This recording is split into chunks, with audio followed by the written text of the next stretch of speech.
What's up guys, welcome back to another classic parkour journeys tutorial. I'm excited. Today we're going to go over my 5 top tips for operating your new GoPro Hero 10. These are my 5 golden rules, the 5 tips that no one's talking about. These are 5 things you need to know about the GoPro Hero 10. Let's crack in.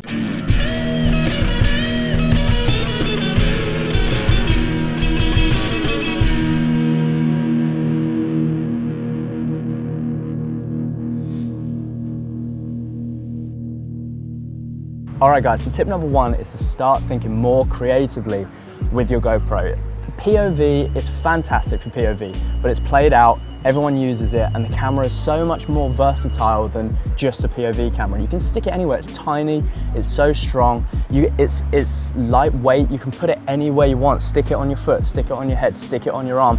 Use a different angle to tell your story. Just like get more creative with your GoPro, set yourself apart, utilize the camera's inbuilt versatility and go get some awesome shots, man. Like, mix it up. So leading on from tip number 1, tip number 2 is to watch your clips back after you've shot them and make sure you framed your GoPro up correctly. I mean, I can't tell you how many shots I've seen with a GoPro where they've kind of just stuck it in their mouth, you know, stuck it where they want and had like like it was clear they hadn't reviewed the shot. It's like a little bit off, it's just a weird angle. You can capture a lot with a GoPro and it's super forgiving, but you're gonna get so much more out of it if you actually take the time to watch your clips back, readjust the frame, make sure that it's perfect, and then go again. Because although it's quite a forgiving camera and you can get a lot out of it, even if you just stick it and whack it anywhere, like everyone's doing that. Take the time to arrange your GoPro properly. So tip number 3 is about when not to use your GoPro. Sometimes it's important to remember that like the GoPro has led us to believe that we can use it pretty much everywhere we want, and it's so easy to just pull out and film with. That's one of the great things about GoPro, right? But the problem with that is that you can tend to get lazy when you're going for that cinematic B-roll, when you're trying to tell you know, when there's something that you can capture with your main shooter, with your main camera, I encourage you to make sure that you don't be lazy and you get that out. With this 5K camera, it's ridiculous quality. You can get some seriously good like slow-mo B-roll with it, but it's never going to replace a DSLR. So make sure that you're not just using the GoPro because it's convenient. Make sure, like, just use it as a tool and use it in an appropriate space. You know, there's so many appropriate spaces for it. It's so good for like telling a point of view story or following you where you can't get like a DSLR out, but when you can get your big camera out, make sure that you get it out. Don't be lazy, tell your story properly, and use the GoPro where appropriate, because it's more effective that way as well. If you've just got a full video full of GoPro, it's like, you know, like it's been seen before. But if you've got some GoPro in there with your main shooter and like you're mixing up the lenses and all of this stuff, like it's much more creative, it's much more entertaining, and you'll get a better finished piece that way. Like, the golden rule for filmmaking is always is don't be lazy and put the time in to get the right camera, get the right lens, get the right shot. By the way guys, if you're enjoying this, make sure that you subscribe. I'm going to be bringing out a ton of GoPro Hero 10 videos just to review it, let you know my settings, let you know how I'm getting on with it and whether or not you should buy it. And obviously we always take you on parkour journeys trips and give you tutorials, so just subscribe if you're enjoying this kind of video. Oh. Literally just as I was telling you to subscribe, there were people like right next to me just looking up. I think they're just surveying the building, but I'm just gonna do the next tip here because I've got to wait for them to leave before I can get down off this roof.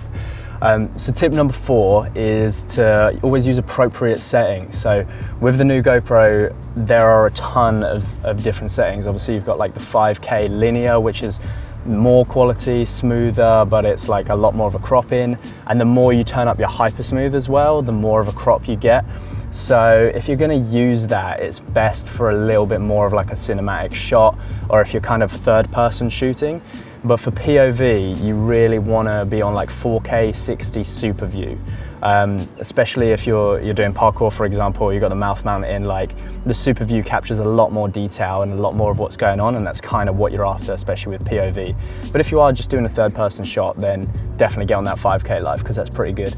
I would suggest also to try using out the 4K 120 frames per second mode. That's again, it's a crop in, like you can't get the super view with that. And I actually don't have the max lens, and you can't get the max lens until I think November, because it's got to have a firmware update. But yeah, like the 4K 120 mode, that is pretty awesome. You get some awesome slow-mo, but again, it's not really for POV, you know, there's maybe if you're POVing someone else, but if you're just POVing yourself, the 4K 120 is not useful. Just go with the super view. But it's like really cool, because on the previous GoPro models, it was like, I pretty much just left it on 4K 60, so 2.7K 60 with the super view. I had the GoPro Hero 7.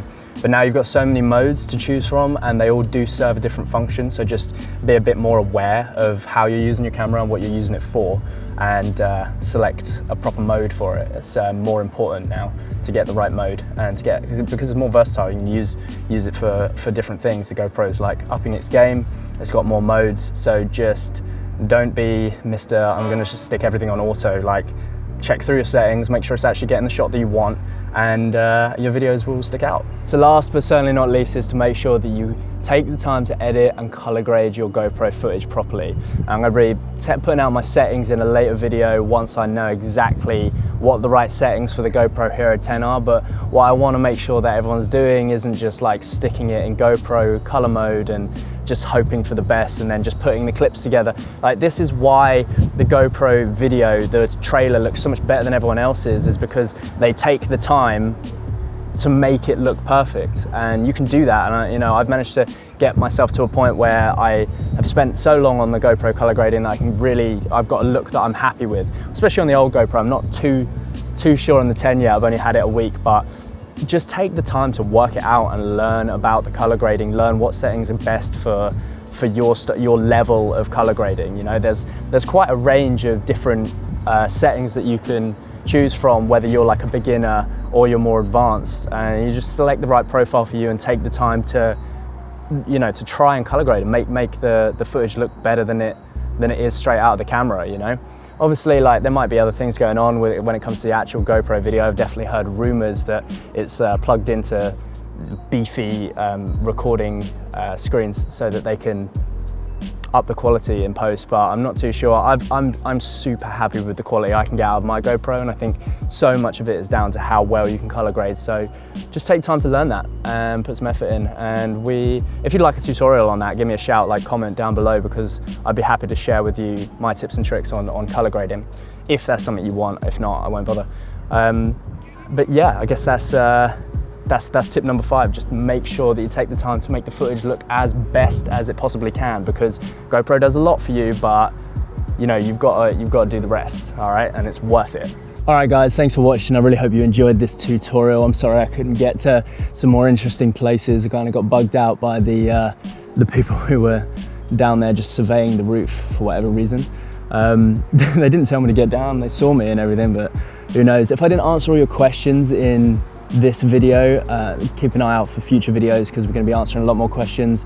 And if you do have anything that you want me to cover, just stick it in the comments down below and I will endeavor to do so. I really hope you enjoyed this one, guys. Big love for everyone who watches these videos. Massive love for everyone who enjoys them. I really hope they bring you what you're after, you know. Hope they bring you what you're looking for. So if you did enjoy this, please do subscribe, turn those bell notifications on, and check out our other videos. You know, don't think you'll be disappointed. All right, big love, guys. I will see you on the next one.